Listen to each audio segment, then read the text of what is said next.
welcome back to the Chronicles of Humanism, where we explore what happened this week in history and talk about what it has to do with humanism. In case you're not familiar, humanism is a philosophy that looks for ways to solve society's problems and answer life's big questions using reason, science, and critical thinking. I'm Kiwi Callahan. I'm a member of the Secular Humanist Society of New York, and this week I am letting my nerd flag fly high.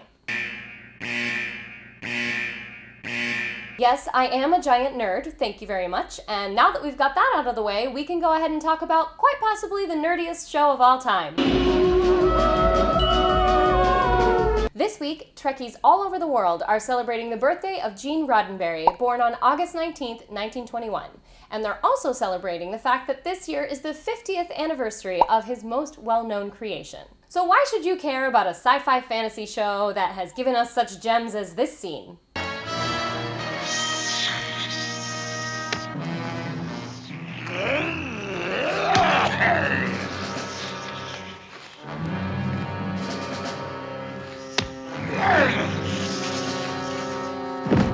Well, humanists care about Star Trek because it is the most complete vision of a humanist future ever written for TV or film. Although he was raised in a Southern Baptist household, Star Trek creator Gene Roddenberry realized from an early age that he was a humanist, and he rejected organized religion. With this worldview in mind, he wrote Star Trek as an expression of the possibilities that science, skepticism, and humanist philosophy hold for the universe. If you're not familiar with Star Trek, here's the basic concept of the show. In the future, a crew of scientists... I'm getting a reading I don't understand.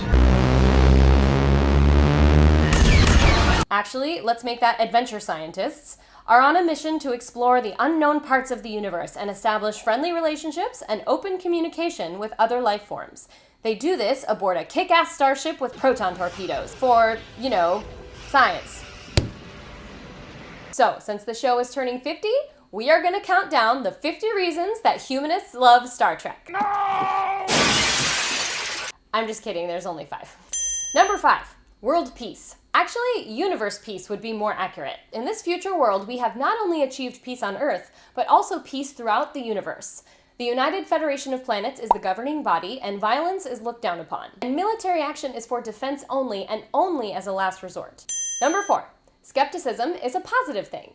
Skepticism gets a bad reputation on a lot of TV shows, but in Star Trek, the characters who ask questions and think critically are invariably the ones who win out. You are the first to find me. We sought only your infinite wisdom. And how did you breach the barrier? With a starship. This starship,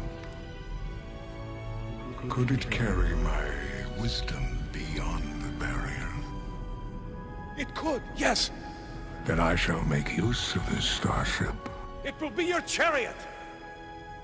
Excuse me. It will carry my power to every corner of creation. Excuse me, I'd just like to ask a question. What does God need with a starship? Bring the ship closer. I said, what does God need with a starship? Jim, what are you doing? I'm asking you a question. Who is this creature? Who am I? Don't you know? Aren't you God? Number 3, religion is evolved out of. Along the same lines as the skepticism thing, Star Trek views religion as a phase of evolution that will eventually pass. Almost every time a character has an experience that could be described as supernatural, it ends up having a rational explanation. Your powers are truly boundless. Your people live in huts. Was it always so? No. We have found remnants of tools in caves. Our ancestors must have lived there. So why do you now live in huts? Huts are better. Caves are dark and wet.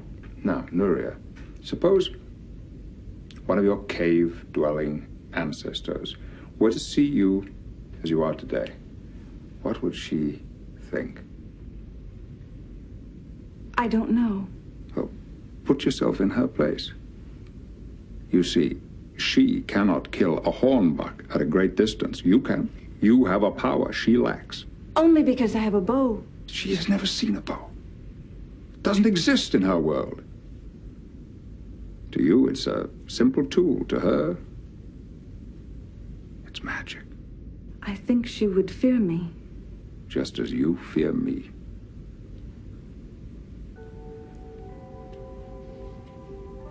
I do not fear you any longer. Number 2, the Star Trek team are badass barrier breakers. Star Trek isn't just forward-thinking in its depictions of technology. It's also well known for being a very progressive show when it comes to casting and plot ideas. I am not sick because I feel this way. Loci is white on the right side. All of his people are white on the right side. But the number one reason that humanists love Star Trek is that Gene Roddenberry created a world where the universe is a better place because of science.